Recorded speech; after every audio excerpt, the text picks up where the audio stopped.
Hey everyone, and welcome. Today we're going to connect the dots between three stories that seem totally unrelated, but are all fascinating in their own right. We're talking about a major economic showdown over cotton, a brand new solar system that's breaking all the rules, and a global fight against a tiny, tiny parasite. So what do a farmer, a planet, and a mosquito have in common? I know, it sounds like the start of a really bad joke, but they're all connected by one big idea. Each one is challenging a system we thought we understood, whether that's economics, astronomy, or public health. Let's kick things off with the farmers. So our first story starts right here on Earth, and it's all about one of the most important crops on the planet. For thousands upon thousands of cotton farmers in India, a new proposal has basically sparked a huge economic standoff. Okay, so here's the heart of the problem. There's a proposal to let cheap, raw cotton from the U.S. into the country. Now, for the farmers, this isn't some abstract policy debate. No, this is a direct threat to their wallets, their families, their entire way of life. They're terrified it's going to cause a massive price crash and wipe out their income. You can see how this could set off a really nasty chain reaction, like dominoes falling. First, that heavily subsidized U.S. cotton floods the market. With all that cheap supply, domestic prices almost have to fall. For farmers who are already barely scraping by, this could mean more and more debt. And in a worst-case scenario, you're looking at widespread agricultural crisis. It's an economic chain with very real human costs. So what you have here is a classic conflict. On one side, you've got the textile industry. They're all for the cheap imports, right? Because it lowers their costs and makes them more competitive. But on the other side are the farmers. They're saying, whoa, hold on, and demanding protection and what's called a minimum support price, or MSP. That's basically a safety net price set by the government to keep them from going under. And let me tell you, this is not a small deal. India is an absolute giant in the world of cotton. This industry is the economic backbone for huge states like Maharashtra, Gujarat, and Telangana. So whatever happens here is going to send ripples way beyond the farms. It'll affect the whole global cotton trade. Okay, now let's shift gears and see how this whole theme of challenging the rules plays out on a, well, cosmic scale. We are jumping 117 light-years away from Earth to dig into a scientific puzzle that has astronomers scratching their heads. You know, for a long, long time, we've had this standard model for how solar systems get built. Think of it like a simple rulebook. Small, rocky planets like Earth, they form close to the star, in the warm zone. The huge, gassy planets like Jupiter, they form way out in the cold. Makes sense, right? Well, it turns out the universe doesn't always play by our rules. A brand new system that scientists just found is basically tearing that rulebook to shreds. It's called LHS 1903, and it's a real head-scratcher. So, here are the quick stats. The star at the center is a red dwarf. It's about 117 light-years from us, and so far, they've spotted 4 planets orbiting it. But it's not the what that's so shocking, it's the where. The arrangement of these planets is just plain weird. So check this out. The first 3 planets are totally normal. You've got 2 rocky super-Earths close in, and a gassy mini-Neptune a little further out. All by the book. But then, look at that last one. All the way on the outside is another rocky super-Earth. It's sitting right where a gas giant is supposed to be. It's a complete anomaly, and it's making scientists rethink some fundamental ideas. But hold on, the plot thickens. Scientists ran the numbers, and they estimate the surface temperature of this bizarre outer planet is right around 60 degrees Celsius. And yeah, that temperature is pretty warm. Warm enough that this rocky planet, in a place it has no business being, could theoretically support life. It's just an amazing reminder that just when we think we have the universe figured out, it throws us a curveball. A cosmic mistake might just be a brand new, habitable world. For our final story, we're coming all the way back to Earth. We're going to look at a global public health battle, a war against an enemy that you can't even see. The official name of the disease is lymphatic filariasis. It's a nasty parasitic infection that attacks the lymphatic system, but you probably know it by the name of its most brutal, visible symptom, elephantiasis. So how does this thing spread? The cycle is actually pretty straightforward and pretty horrifying. It all starts when a female Culex mosquito bites someone who's already infected. That mosquito sucks up microscopic larvae and becomes a carrier. Then it flies off, bites someone else, and injects those larvae into their blood.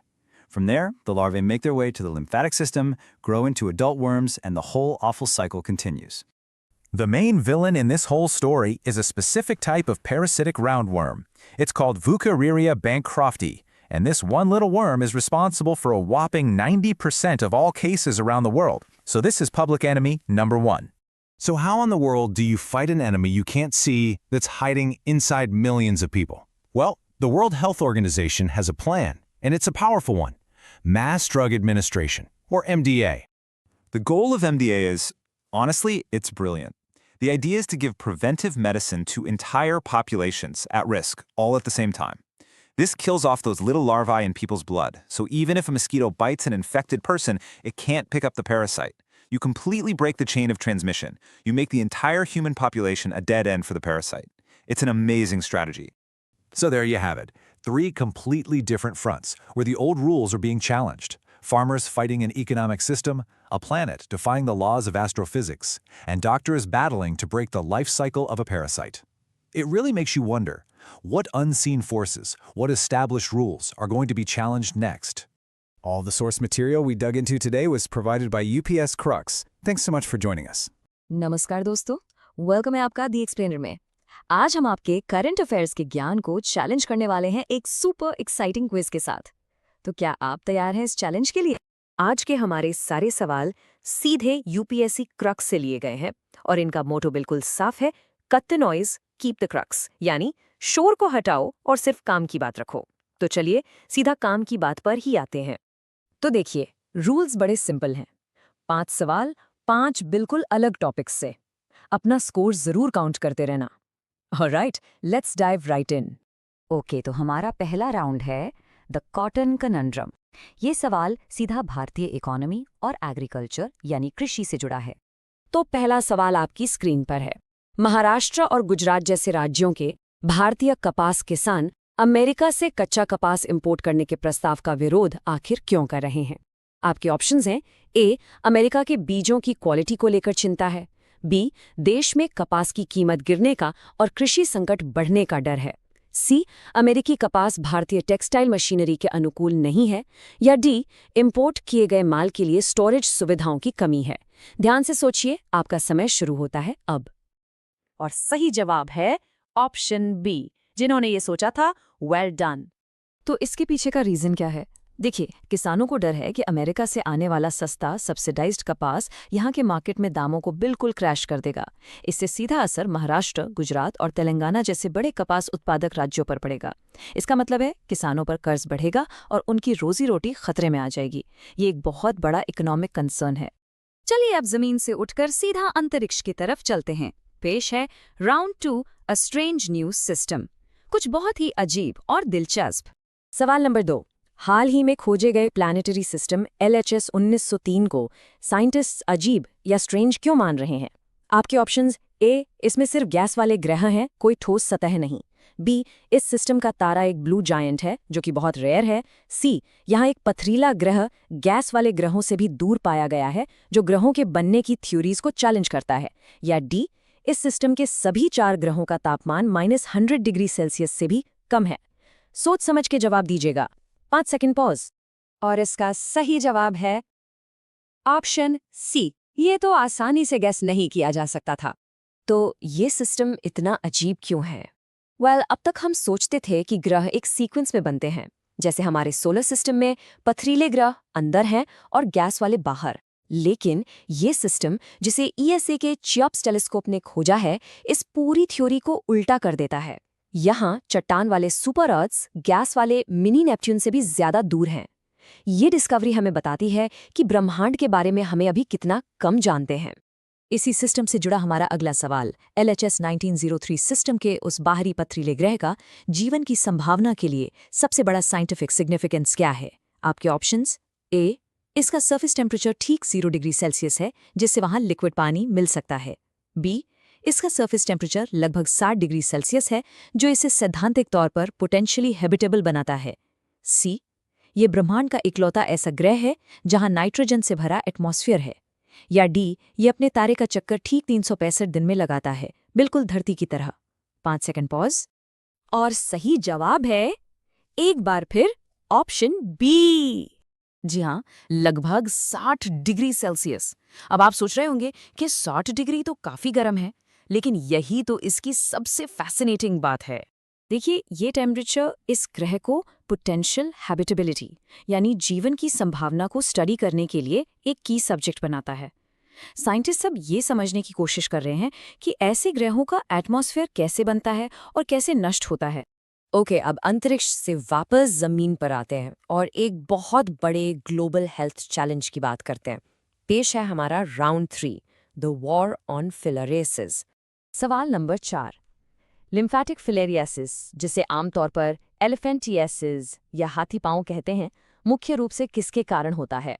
Options हैं ए, दूषित पानी से होने वाला viral infection, B, lymphatic system में fungal growth, C, Wuchereria bancrofti जैसे परजीवी nematodes यानी गोलकृमि, या डी, मिट्टी से फैलने वाला बैक्टीरियल इन्फेक्शन। ये साइंस से जुड़ा सवाल है। 5 सेकेंड पॉज।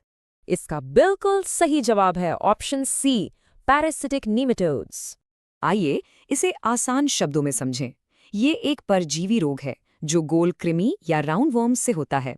इसके 90% मामले वुचेरिया बैंक्रॉफ्टी नाम के कीड़े से होते हैं और ये इंसानों में फैलता है जब एक संक्रमित मादा क्यूलेक्स मच्छर काटता है, तो इसे वेक्टर बॉर्न डिजीज कहते हैं।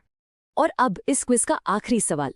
इस बीमारी यानी लिम्फेटिक फिलारियासिस के ट्रांसमिशन साइकिल को तोड़ने के लिए WHO वर्ल्ड हेल्थ ऑर्गेनाइजेशन की सबसे प्रमुख स्ट्रैटेजी क्या है?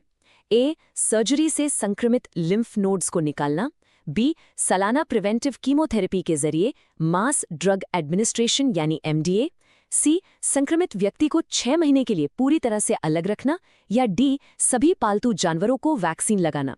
ये आपका आखिरी मौका है स्कोर करने का। And the final correct answer of this challenge is option B, mass drug administration. तो ये WHO की स्ट्रैटेजी काम कैसे करती है? पहला कदम उन सभी लोगों की पहचान करना जिन्हें इसका खतरा है। फिर उन्हें सालाना प्रिवेंटिव दवा दी जाती है। इससे ब्लड स्ट्रीम से पैरासाइट के लार्वे खत्म हो जाते हैं और जब लार्वे ही नहीं रहेंगे तो ट्रांसमिशन का साइकिल अपने आप टूट जाएगा। Simple and effective. तो इसी के साथ हमारा आज का चैलेंज खत्म होता है। सबसे पहले मुझे कमेंट्स में बताइए आपका स्कोर क्या रहा, 5 में से कितने सही हुए। अब चलिए एक झटके में आज के की टेकअवेज देख लेते हैं। हमने जाना कि अमेरिकन कपास का इंपोर्ट भारतीय किसानों के लिए दाम गिरने का खतरा है। अंतरिक्ष में नए प्लानिटरी सिस्टम्स ग्रहों के बनने की पुरानी थ्योरीज को चैलेंज कर रहे हैं। जीवन की खोज अब 60 डिग्री सेल्सियस जैसे गर्म ग्रहों तक भी पहुंच चुकी है। हेल्थ में हमने समझा कि फिलेरियासिस मच्छरों से फैलने वाला एक परजीवी रोग है और इससे लड़ने की सबसे बड़ी स्ट्रैटेजी है मास ड्रग एडमिनिस्ट्रेशन। और अब जाने से पहले आपके लिए एक सवाल। इन सभी टॉपिक्स में से इकोनॉमी, एस्ट्रोनॉमी या ग्लोबल हेल्थ, आपको क्या लगता है आने वाले दशक में हमारी दुनिया को सबसे ज्यादा कौन प्रभावित करेगा? इस पर जरूर सोचिए। अगले एक्सप्लेनर में मिलते हैं। तब तक कीप लर्निंग।